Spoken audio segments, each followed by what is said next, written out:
एक गांव में एक बहुत ही प्रसिद्ध पंडित रहा करता था। उस पंडित का नाम श्याम था। वह पंडित जिस गांव में रहता था वह उस गांव के प्रसिद्ध मंदिर पर पूजा करता था और सभी शादियां व सभी धार्मिक कार्य वही पंडित कराता था। श्याम पंडित इतने प्रसिद्ध थे कि सभी लोग उन्हीं से अपना धार्मिक कार्य कराने के लिए दूर दूर गांव से बुलाया करते और अच्छा दान दिया करते थे। एक बार पंडित जी अपने गांव से दूसरे गांव शादी कराने गए हुए थे। वह गांव पंडित जी के गांव से 4-5 गांव छोड़कर था।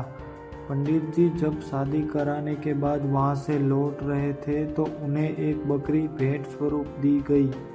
जब पंडित जी बकरी को लेकर लौट रहे थे तो वह पैदल पैदल अपने रास्ते बकरी को लेकर धीरे धीरे आ रहे थे, क्योंकि उनका गांव 4 गांव के बाद था।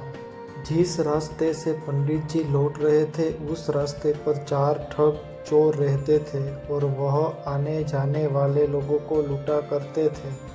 जब उन 4 ठगों ने पंडित जी को देखा तो बोलने लगे, आज तो सुबह से कोई नहीं मिला है और हमारे खाने पीने की व्यवस्था भी नहीं हुई। चलो आज पंडित जी को ही लूट लेते हैं, इनसे ये बकरी चुरा लेते हैं। लेकिन उनमें से एक ठग बोलता है, अगर पंडित जी को मारा पीटा तो सारे गांव वाले हमें छोड़ेंगे नहीं और हमें बहुत पाप लगेगा। तो ठग एक नई तरकीब निकालते हैं पंडित जी से बकरी छुड़ाने की और चारों ठग अपने अपने काम पर लग जाते हैं।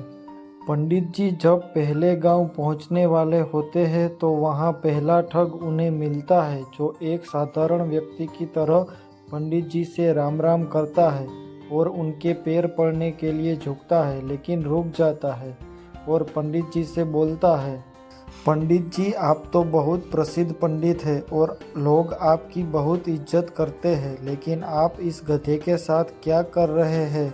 तो पंडित जी गुस्सा हो जाते हैं और बोलते हैं, अरे मूर्ख, ये गधा नहीं, ये बकरी है। लेकिन वह ठग उनसे कहता है कि ये बकरी नहीं, ये तो गधा है।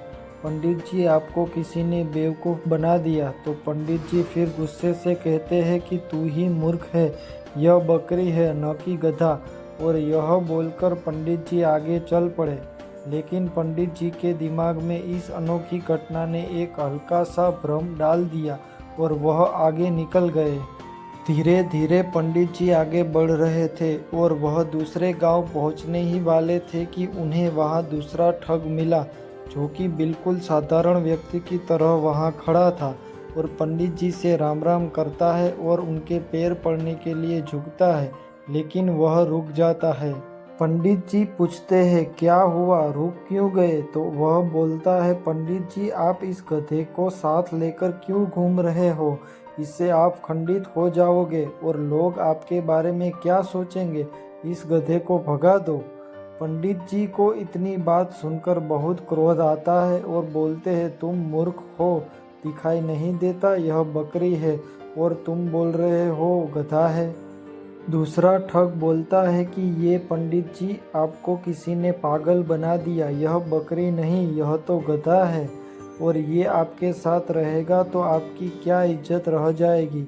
यह सुनते ही पंडित जी सोचने लगे कि यह क्या बोल रहा है, मैं तो बकरी लाया हूँ, पर ये सब इसे गधा क्यों बोल रहे हैं? कहीं मैं सच में गधे को लेकर तो नहीं घूम रहा हूँ।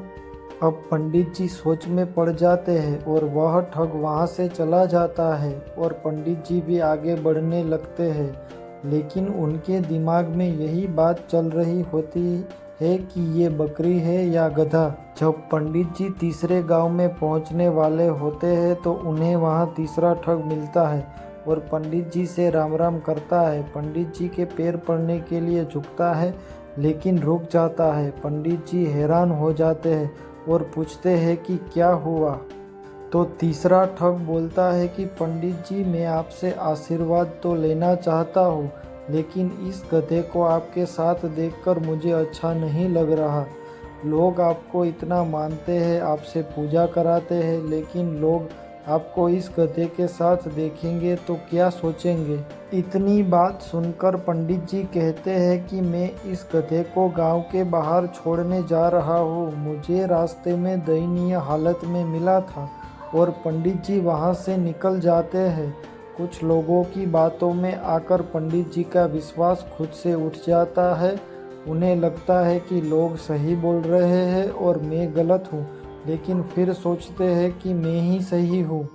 इसी तरह उनका विश्वास खुद पर से गिरने लगता है और सोचते हैं कि मैं अपने गांव पहुंचने वाला हूँ।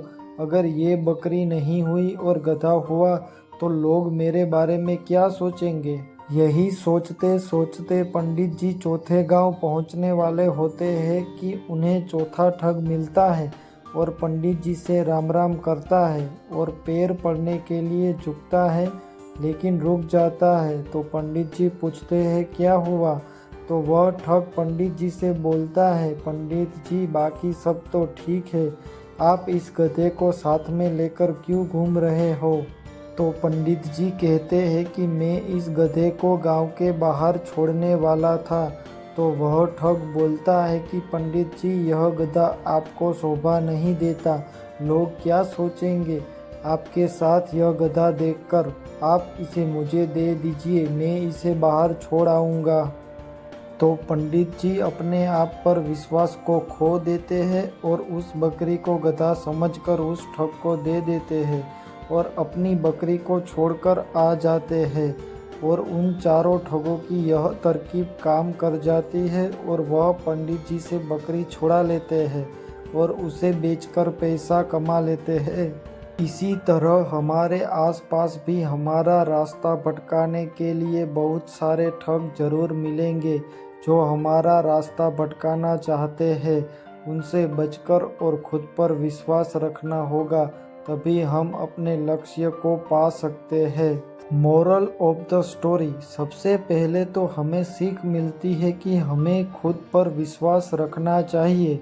अगर हमें अपना लक्ष्य हासिल करना है तो हर किसी से सलाह नहीं लेना है और किसी भी व्यक्ति की नकारात्मक बातों से हमें कोई फर्क नहीं पड़ना चाहिए। जब आप अपने लक्ष्य को पाने के लिए काम करते हैं तो रास्ता भटकाने और रास्ता रोकने बहुत सारे लोग आएंगे, आपको उनका सामना करना होगा। वीडियो अच्छा लगा हो तो सब्सक्राइब करें और लाइक करें।